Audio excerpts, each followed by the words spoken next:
Oh man, what's going on? Got my man sweating here before we get started. I know. Got swapping some stuff out. Technical difficulties. My cable died out and we had a horrible hum going on. I don't want to hear that. Y'all don't want to hear that. Yeah. We can't do y'all like that. Nope. Did you know that evidently that Taylor Swift is a witch? Yeah, and Beyonce too, by the way. Yeah. Who's reporting on this? The world, the internet, the interwebs. First of all, we should be way past the point where we're calling women witches, but I'm gonna leave that where it is. But there are some conspiracy theorists, going over the whole Diddy and everything that goes along with that, saying that she used her witch-like powers to. That's why she had like that kind of instant popularity. She's always kind of been popular, but it was like a couple of years ago. It was just something happened. Right, and people were willing to pay $4,000 for a Taylor Swift ticket, where they weren't before. I have my own theories about it, but we're not the podcast that covers that type of stuff. So, but yeah, and evidently Beyonce is one too. Well, somebody was talking about Beyonce is a devil worshiper. Like her show is all like red and evil looking. Same thing with who's the other guy that was like doing that show? Travis Scott. They said the thing about Travis Scott because remember last year there was like a bunch of people died at a concert. Some people got trampled. There was some guardrails that failed or something like that. And a bunch of people were killed and injured for my trampling type of event. Yeah, I was thinking somebody else. He's like a pop singer and. Anyway, he did a show for the Grammys or something, and it was all like he was all in red, and it was like portraying like evil. Really? Stuff. So I don't know, man. I mean, is it just that? Is it that, or is people vibe with that? So that's what people, these celebrities wear. It's like this is trendy, so let's do that. We got to do better, internet. I know. We got to do better, man. It's like when people reach a certain level of success or, just like wealth, then automatically it has to be some shenanigans up. Yeah. Why can't they just be good at their shit? Yeah. Yeah. It's all about shock and awe and just getting, I don't know, people talking and then like. Yeah. But, and it's the most far-fetched. Like, when was the last time you talked to a witch? The most far-fetched shit you could come up with. Would we ever know? I feel like there's some telltale signs. Green skin. Yeah. Boiling kids in a cauldron.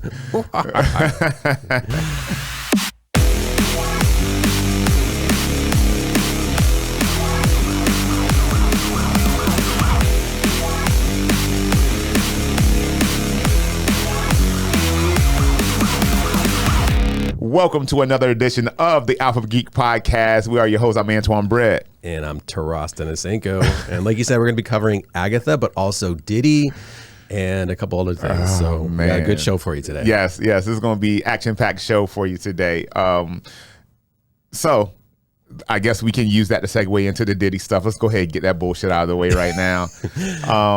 So on what I heard on my way into work today, that Diddy's been put on suicide watch, which anytime somebody's been put on suicide watch, do they get suicided or is that a real thing? Yeah, exactly. That's where we, we have the conspiracy theories that, we have, and the same thing you guys are seeing. So, I did hear that he's not eating, so they have to. I don't know what happened. Do they force you to eat, or they put a tube down? Do they force food into you? I don't know. I've never been put on that suicide watch. Never had to serve jail time.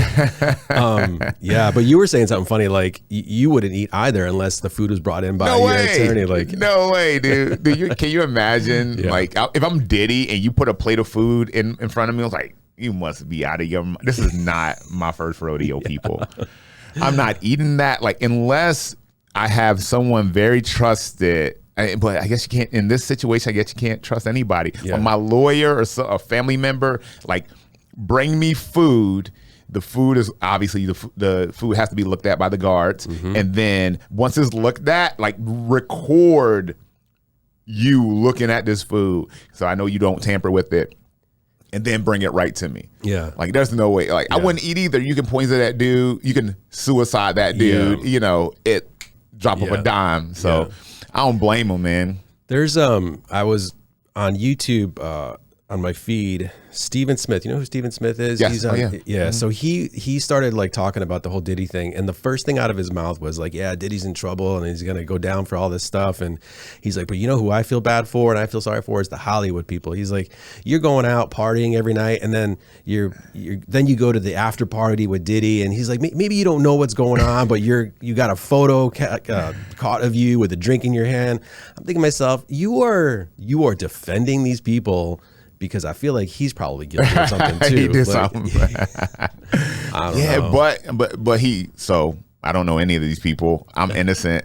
Don't come after me. But I can see where he's coming from though. You know, if you're, and a lot of this, like this evidence is like 20 years old. Right. These parties have been going on since what, 98? Mm-hmm. So if you, first of all, if you're asked a question about some shit you did back in 1998, are you going to even have the answer for it? Like there's a 50-50 split, right? Yeah. And then you are in a situation to where you might have maybe see something, or maybe it was nothing. Yeah. You know, and the people who know, but I don't think you can, like me personally, I don't think Diddy's going to do any substantial jail time. Yeah. I think if he doesn't die in jail or is killed in jail, I think Diddy's out by the end of October. Wow. Yep. I feel like he's got a lot of, Homeland Security raids his house, gets all these video footage.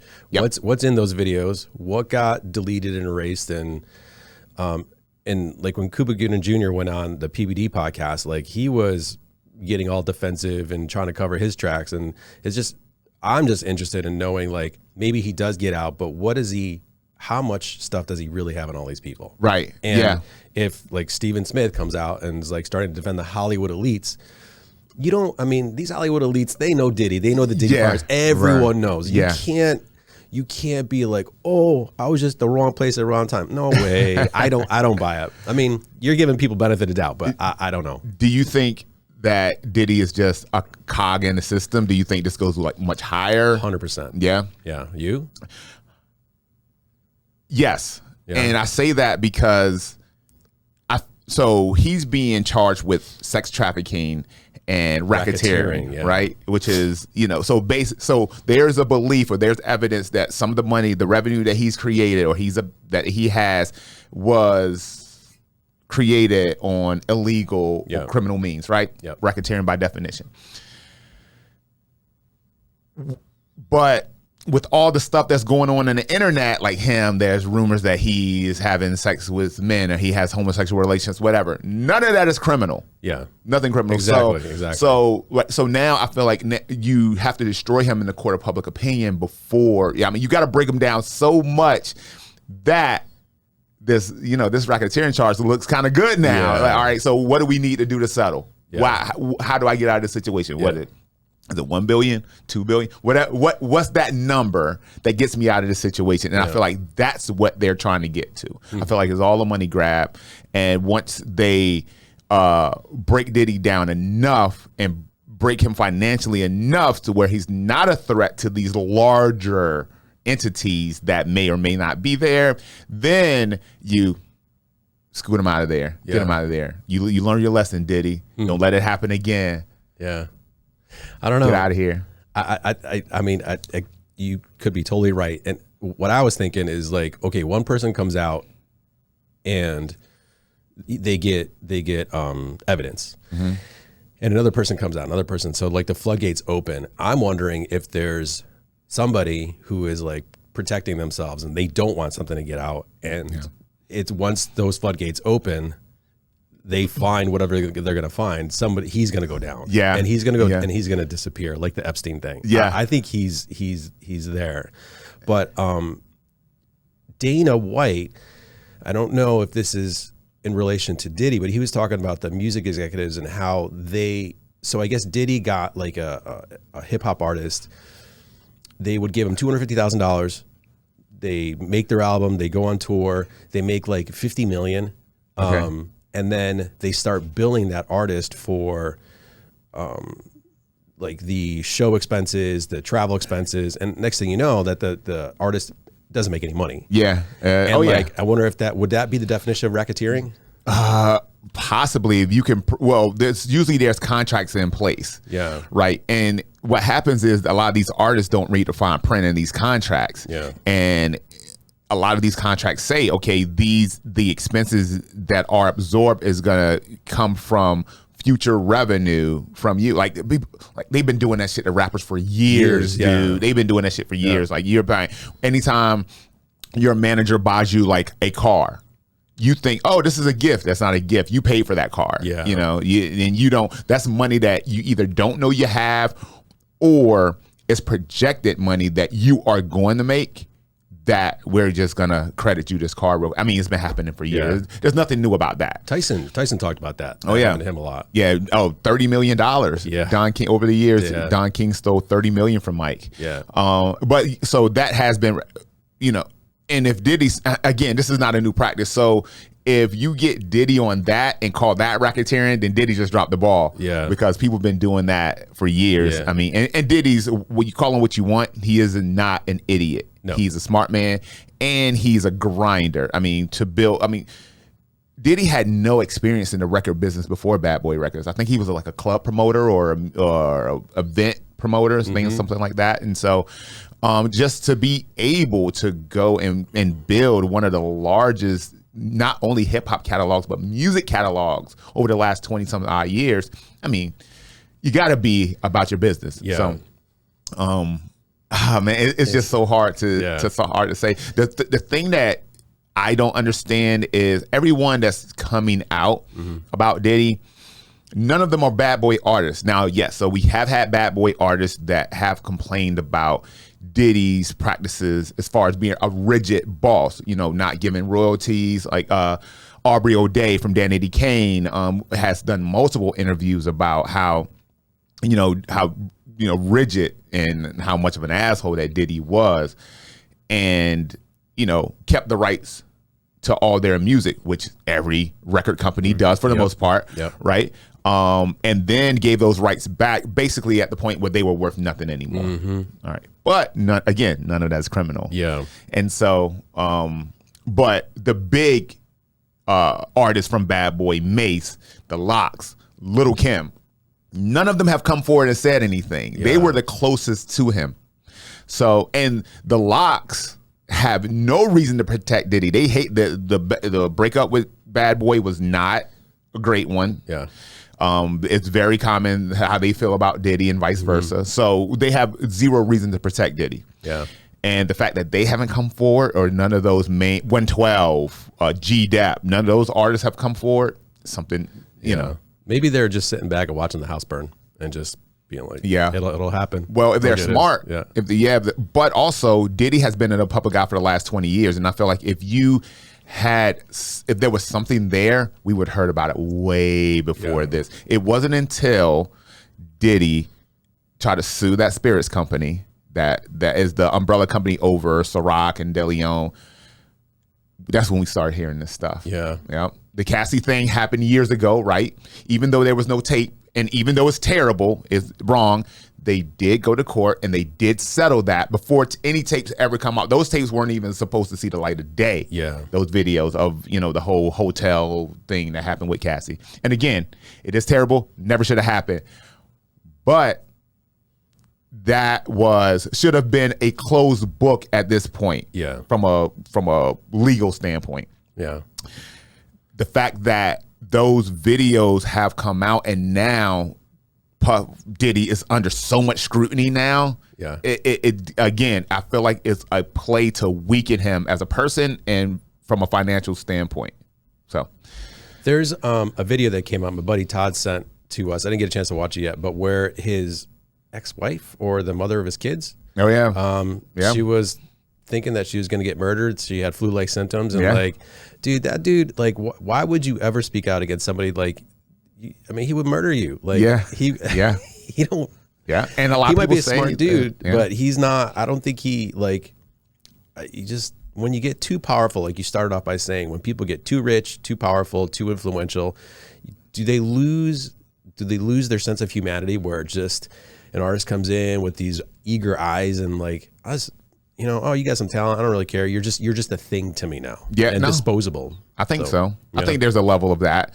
Like we see it all the time where you're. I mean, we have been seeing where celebrity or someone who's super wealthy or super rich, and they view other people as things objects. Yeah. And there's plenty of video out there where Diddy in his office, he just made some major deal. He'll yell, I can do whatever the fuck I want to do. I'm the man. I can do. And that's not new. No. But that does come from somewhere. It comes from two places. You're egotistical asshole, one, and two, you have created a inner culture for yourself where you have been able to do these things. Yep. The deals you want to make happen. The people you want to do these things. Yeah. So, do you think he was protected also? Like, because supposedly they were saying that he was a narc or whatever, or he was a Fed or involved with the Fed. I don't think he was a Fed, but I do think he was protected by certain people, but I feel like he created that infrastructure for himself. And again, there's a lot of accusations with how Diddy shot people and other people took their rap for it, and how Diddy's kids killed people and he got that swept under the. These stories have been long before what is happening now has started happening. So, Yeah, it is weird that you said like it's just coming out now, and why is it? Because listening to Eminem, like he had a song or whatever, he was going after him. Yeah, The new thing that trips me out, and I would love to hear you guys' take on this. So Diddy has a tattoo of a skull on his chest, and it has a bandana around his head, and it looks like Tupac. It's supposed to be Tupac. It's a very common image, a skull, not his face, but it's a very common image of the angle where Tupac would take pictures. And people have been doing this art for years. Yeah. And so people are saying that him and Tupac had a relationship. That's why there was a breakup and. See, but some of this shit is just so far-fetched, dude. I can't believe it. Did you see the interview of Tupac when he was in high school? When he was 17 years old, or he was talking about he's 17 years old, and where they were saying that he probably was gay. And if you look at the interview, he's soft. It doesn't make anybody whatever, but like he's soft-spoken. He's got frosted hair, and like in that time, like he could have been like the evolution of Tupac could have been like, I don't know. You got to watch it. If anybody of you watched it, like comment on it. Let's ask Jada Pinkett. If anyone would know if Pac was gay, it'd be Jada Pinkett. Yeah. They were tight.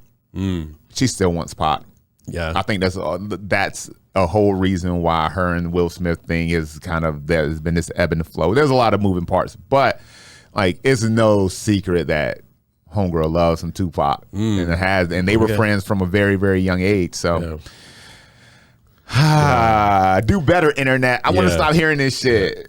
And every time something happens, it's like somebody just escalates it. Well, maybe he, had a relationship with Pac. Maybe he had sex with Meek Mill. Maybe, it's like, maybe Taylor Swift's a witch. It's like, why do we come from like this Diddy thing, and now all these people are involved. Jay-Z's involved. All these people are involved too. Now Beyonce's a witch. She can actually be a shitty person without being a witch. You know that. Yeah. You know that, right? She doesn't have to be a witch. There has to be a reason behind it. Gotta be some sorcery involved. Practice of the dark arts. So crazy, man. Well, speaking of practicing of the dark arts, we have a review of Agatha. I'm 3 episodes in. I'm only into the first one, and I'll start since I haven't gotten this far. But I had a hard time getting past the first one. Like I got 20 minutes into it, and I was just. And not because I don't think it's bad. It was a bit. I felt it was a bit campy and a bit over the top, overacting, and I apologize. I don't remember the actress's name. I feel like she's a talented actress, and like it just. Oh, Catherine Hahn. Yeah, and so I'm still gonna watch it because I didn't mind it, but so does it continue like that? I think campy is that word is the great definition of what. The show, identifies it very well. So I'm 3 episodes in, like I said, and I do get a lot of that campiness and a lot of that kind of like overdoing it. Yeah. I feel like this show is playing on the fact that WandaVision was so good and so popular that, because they mentioned Wanda's name multiple times in the show. And I feel like this show would have been way better if it had come out closer to the end of WandaVision. Like now is like a year and a half ago would have been great. Yeah. But I do think they're playing on the success of WandaVision, and it is very campy, and it is very like I get the vibe of CW. Yeah. Like low budget. 100%. Just like Buffy Vampire Slayer. I don't know. Like it's like all of those shows. And that's why I was like, I didn't mind it, but I was like, wow, it's a Marvel. It's supposed to be Marvel. I don't know. Like, is that where it's going now? And the budget, like well, we'll get to, I don't know if we want to get back to the Accolade, but yeah, go ahead. Sorry. There was one thing I was going to ask you about. There is. And so in the second episode, there's a musical number that goes entirely too long. Oh no. And, man, so I want to like it so bad, and I was like you. That first episode, I had to kind of like choke through it, you know. Yeah. And because I did watch the trailer, and I knew that there was going to be some like identity switching with Agatha throughout the show, so I was expecting that. And so the fact that took so long to have some resolve, I was okay with. Okay. But episode 2 and 3 continue to drag out that way. It's almost like a soap opera, you know, like, you know, used to watch All My Children. I know you guys, because you're not 49 and a half like me, but you would get the beginning of a storyline, and it would build over an entire season. And back then seasons were 30, 40 episodes. Yeah. And I feel like it makes me feel like that. Like I'm waiting forever to get the payoff. And I'm gonna watch the whole thing, and I'm really not gonna give an opinion on whether I liked it or hated it until the entire season is over, because I feel like we've been doing that too much. We see an episode or two or something, especially anything that Disney what was that? Disney, Star Wars, or Marvel has put out, and we automatically come up with how we feel about it. No matter, we can't wait to get to the point to where we have our opinion about these shows, because they did what we expected them to do. So I don't want to do that. I'm going to wait till the show is over, and then I'm going to give my opinion on it. So. Okay. Aubrey Plaza. She's fantastic. She is, well, she came out and she said that this is going to be the end of the season 1 is going to be just a gay explosion. Like, she's just going on and on about saying that stuff. And people are all up in hands about it. But I'm like, Aubrey Plaza is one of the most sarcastic, funny, like, have you ever seen her in late shows? Yeah. She's hilarious. She's great. So I feel like, and I could be wrong, I mean, whether it is or not, I don't really care, but she could be just trolling all the fans and like just being like, and just being her, like, and when she says that stuff. So she's good in it then. Aubrey Plaza is great in it. She's episode 3. So she wasn't in that episode. Yeah, first 2 episodes she's in. Yeah. And she's great. But she's one of those people who she just makes it look so easy. Yeah. I remember even back in the day when Legion, did you watch Legion at all? Yeah. Legion, I mean, back then no one knew. She was very obscure. No one knew who she was. And even she made that show great. Yeah. And I just think that show was way before its time. 5 years later, that show would still be on today. So yes, I do think that she was trolling the fans. Yeah. And she's doing exactly but that's the type of person she is. Yeah, exactly. She doesn't care about what the loud minority of fans who may not like the show. She's going to do what she's going to do. The show's already done. I mean, there's nothing you can do about it. Yeah. So, but I will say, just to kind of what you said, which I think is great, you're going to hold your opinion on it. But the Acolyte right from the start was bad. I think when it comes to Star Wars and like just Star Wars lore and just the feeling that Star Wars gives, I just think they missed the mark. They wanted to mess with that. I feel. But I mean, but did you expect Agatha to be more than one season? I didn't expect. Well, and that's the thing about Agatha is like I had no expectations, so it was like a clean slate. Like, so I don't mind it. Like, I have no opinion because I don't know anything about it. There is no preconceived notions. There is no understanding of all this other IP that goes into it. So we can do that, and there is no emotional reaction where we got to do anything. So right, that's with that. And then just real quick on the Acolyte, it just came out that their budget was $250 million. They originally said $180 million, but it was $250 million. Sheesh. And $250 million for just over 5 hours of a show altogether. I think so. It's like, and then they said it was from Pro Channel, Disney Pro Channel was talking about it, and they're just like breaking down the budget. So it's like, that's another thing, is just like they did. And I think they were talking about Toy Story as well. The first Toy Story cost them like $80 million to make. And like now all these shows are costing, for a series, $200 million, where they said that they wanted to use practical effects, and like, really, like the effects weren't even that. So I think another part of it is like, where does all that money go? Yeah.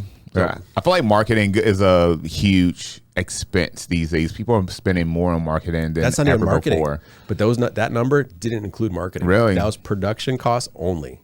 Wow. Crazy. Yeah. For a show. For a show that shit the bed. I mean, come tax time, hopefully they can recoup. Well, and that's another thing he said, is like, the decision now is like, how long do you leave it on the platform? Because if you pull it, they could write it off as a loss. Right. Which I don't know. Yeah. And another guy said no way they're going to do that, because Disney's has been doubling down on all the stuff, whether it's, the worse, the more they're going to double down on it. So oh man. Well, I mean, that's not smart business in general. I don't care how emotionally connected you are to a project. If a project's not working, then you cut it down. Same thing with what was the Batgirl show that we were supposed to get on HBO. It was supposed to be a movie. Yep. It's like, there's no way we can say, no one's going to ever see this. And then you file a claim on it. Yeah. So I don't know. I hope Agatha is good for the sake, because I feel like Marvel is kind of trending right now. Yeah. You had the success of Deadpool, Wolverine, and the Thunderbolts trailer looks amazing. Yes. The Captain America trailer looks amazing. Even on the Sony side, I am not really stoked about the new Venom movie, but people are. Yeah. And so like there's an upward trend right now, so I hope they can keep that going with Agatha. I would just make it okay. Yeah. Just make it okay, for us. The Deadpool Wolverine DVD's coming out as well. The Blu-ray's coming out soon. Physical media. I thought they were doing away with that. Well, I just saw a headline saying it was a Blu-ray, so I don't know if they're just using the Blu-ray as a way to just give you digital content. But anyway, I wonder if there's going to be additional scenes, anything that was deleted. Yeah, I think they are. I did see a bunch of deleted that were going to be deleted scenes. A lot of what people are really excited about, the Channing Tatum Gambit stuff that they're going to include in and so I'm glad that Disney is keeping physical media, because they were supposed to do away with it completely. Yeah. And I'm glad they are. I know there's an expense there, but some people still do collect DVDs. Dude, I sold my PlayStation 3 finally, or is it my PS4? Where are we? He has so many of them. Dude, I have so many. I had for the longest time my first PlayStation, but I just sold my PlayStation that had the Blu-ray player in it to this on Facebook Marketplace, and this couple, there's an older, when she was texting me, I was like, it must be older, because she was like, all I want it for is the Blu-ray player. I was like, oh my God. And then this guy comes up, he was here at the studio, comes up, and he's like, how much is it again? I was like, 125 I sold it for. And he's like, that's great. That's a great price. Thank you so much. He's like, my wife is going to love it, because we're going to watch all the Blu-rays that we have. I was like, oh my God, that's so funny. So there's still a market. For Blu-rays? For Blu-rays. Good Lord. Yeah. I got 2 VHS players right in the other room. Yeah. Well, you got it. Those are nostalgic. Yeah. You know, you gotta keep a VHS player. You never know where you're gonna pull out of the archives, some storage unit. I still got my original Disney VHS of Lion King, Aladdin. I used to remember Disney stores. I used to go to Disney stores 100%. Every week and buy like the most obscure random, hence why I have this Batman figurine when there used to be Warner Brothers stores. But yeah. Yeah. No, kind of going back, we kind of touched on the Sony side of everything. So I guess we can use that to segue into DC. Yeah. So have you watched Zack Snyder's Myth of the Gods on Netflix yet? No, not yet. So Zack Snyder has this animated, I think it's episodic. I want to say it's 8 to 10 episodes, and it's basically a retelling of the whole Thor Loki thing. Thor is really kind of a dickhead in this. Okay. Loki is kind of too, but he's more his need and want to shit on Thor is greater than him just being a bad guy. So he helps out the protagonist of the show, which is a group of people who are basically, they want to go kill Thor. Thor, you know, killed her family, so she wants to go kill Thor. Okay. The show is highly, and now remember, this is animated. There are multiple sex scenes in this show. Oh. It's heterosexual sex. Okay. It is homosexual sex. There's like penetration. Oh. Yeah. And so part of me is wondering, like, what is Zack Snyder thinking? Where's he going? It's like every movie and every show, everything that he makes, I feel like it just kind of, I think now we're seeing the real Zack Snyder right now. Like, right. This is animated. We can get away with some more shit. Yeah. And I am enjoying the show. But it's a lot. It's a lot, dude. A lot of people who I've been listening to some reviews on the show, and a lot of people are just kind of blinded by the fact that it is so overtly sexual that the story just kind of totally gets lost. Okay. So where do you see it? It's on Netflix. Netflix. Yeah, okay. You should go check it out. Okay. I went and watch it with Wendy though. Is it worse than The Boys?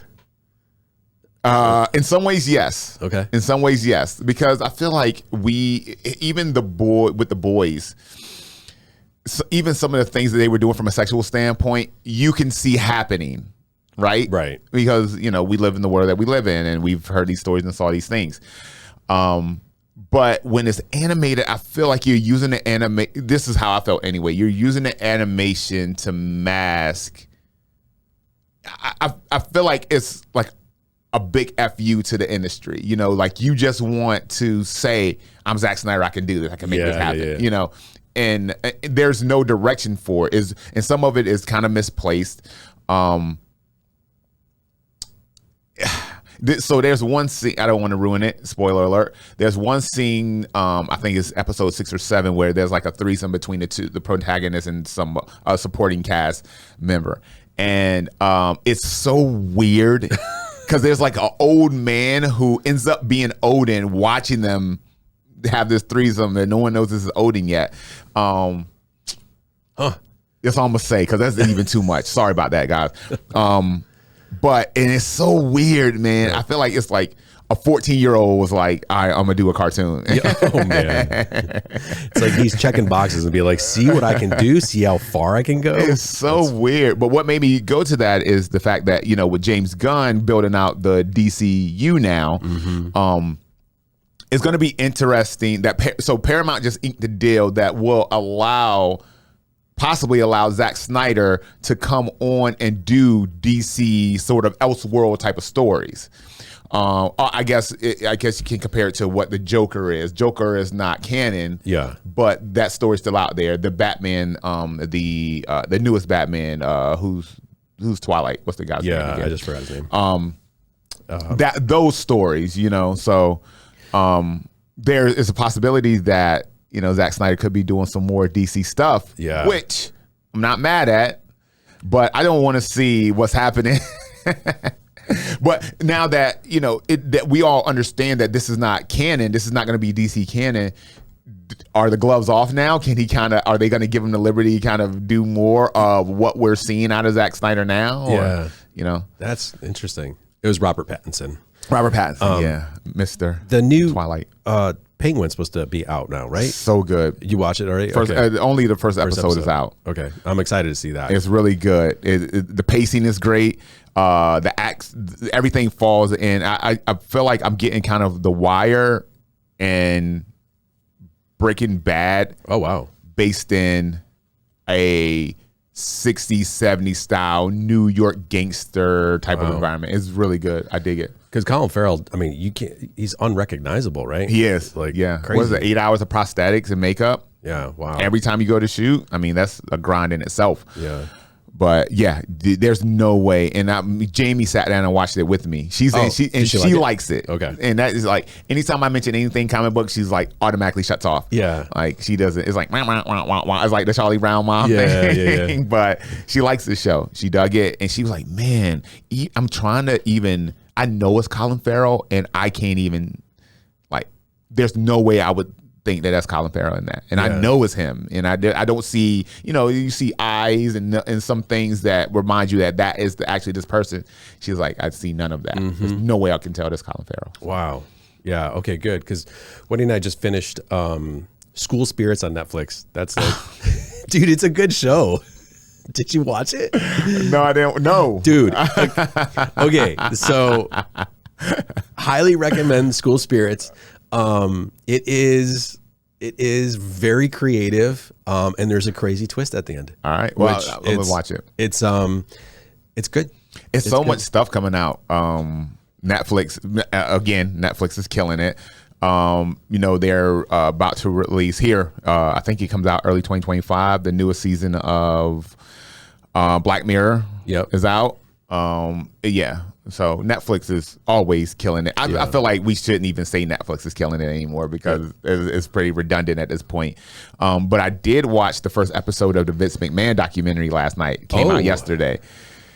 And so it's interesting because they started shooting this documentary in 2020, but they when all the allegations last year came out with him and the kidnapping and the sexual assault, they were still recording it. Oh, wow. And so now, so it jumps from before and after the sexual allegations. And you can see how a bunch of people how the interviews change and how the kind of the energy, the mode of the documentary changed before and after. So I'm stoked about finishing it up. But I'm only one episode in. So. And that's on Netflix as well? It's on Netflix, yes. Cool. Yeah.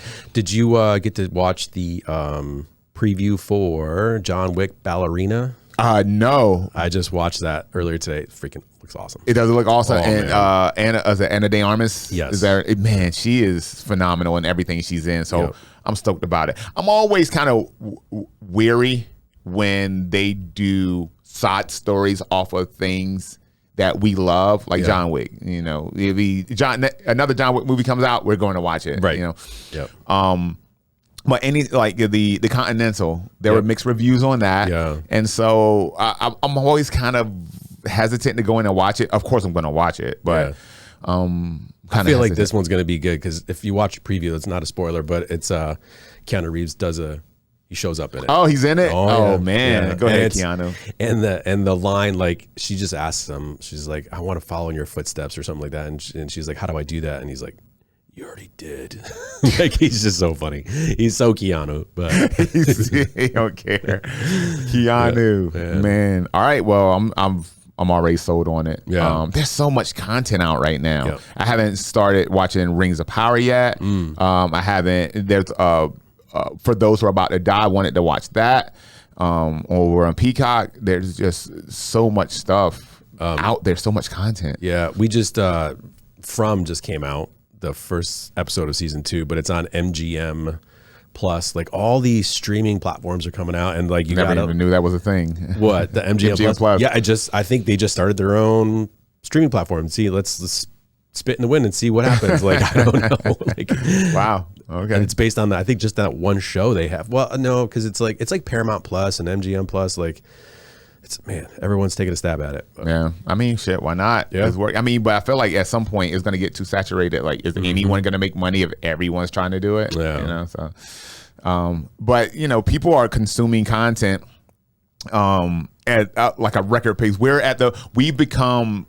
starting to get acclimated to the idea of there's no such thing as regular TV anymore. Yeah. Like you stream, and then when that show's over, you stream something else. Something else. And you Exactly. stream something else until the show the next season of the show you love comes back, and then you're gonna go and start doing that again. Like we live in the world where like commercials. Are right. you crazy? You want me to watch a commercial? Right. So I think the only thing we need cable for really is the news. Yeah, but they even stream that on YouTube. So you can watch that. Do we even need cable television? It's anymore? so funny. We were I put an antenna up just to get a local channels, and I go onto a local channel. I'm like, it's kind of depressing watching it. I'm like, it's weird. Commercials come up. I'm like, what am I doing? I'm like, I'm living in the Stone Ages again. Yeah. And now like we have so much access. Like I watch news from other states. Yeah. Like, have you ever watched the Atlanta news? That shit is scary. Yeah. Dude, there's some shit going down in Atlanta, man. I bet. Man, Atlanta is like, the music business, like with Diddy and all that stuff, like how many music producers and how much like stuff actually happens in Atlanta because Atlanta's like the place the epicenter, now. Yeah. It's like I think it's just more than just hip hop and R&B. I think it's like that whole music scene is growing exponentially. But yeah, imagine the debauchery that happens there. I'm telling you, man, like I know you never watched the show, or at least I don't think you watched the show, The Boondocks. I wish that show would come back and cover all the things that are happening right now over the last like 5 years. Because they did a great job. It was almost like The Simpsons. You see how The Simpsons would have an episode, and then it would like predict something that was going to happen, not knowing that it was. And The Boondocks was very similar to that. I wish that show would come back and just cover all the shit that's going on right now, man. Wow. Crazy. On the DC side, Kyle Chandler has been cast as Hal Jordan in Green Lantern. So he's going to be the DCU's Green Lantern, at least for now. Yeah. I think it's a good casting. Like he definitely has the look. They're going for an older Green Lantern, I guess, as they're building out the Green Lantern Corps. What we've seen out of Green Lantern, he was kind of like the younger Lantern and just kind of getting into it and getting into his powers. Well, I guess moving forward, you're going to have an older, kind of more seasoned cop style character with Hal Jordan, and then like the Jon Stewart's, they're going to be the young guns kind of type thing. So I like the casting. There was rumors that Matthew McConaughey was going to be cast, and so but I like the way it's going. When you're building out the entire core and you're going to have a bunch of supporting actors, I feel like it's good to have someone who is not as kind of polarizing as a Matthew McConaughey, because he kind of just eats up so much scenery and so much footage. So. So it's cool. We'll cool. Back to the ballerina. There was an interesting character in there. Daryl showed up in there from Walking Dead. Oh yeah, he's in there. Norman Reedus. Yeah, there you go. What is he?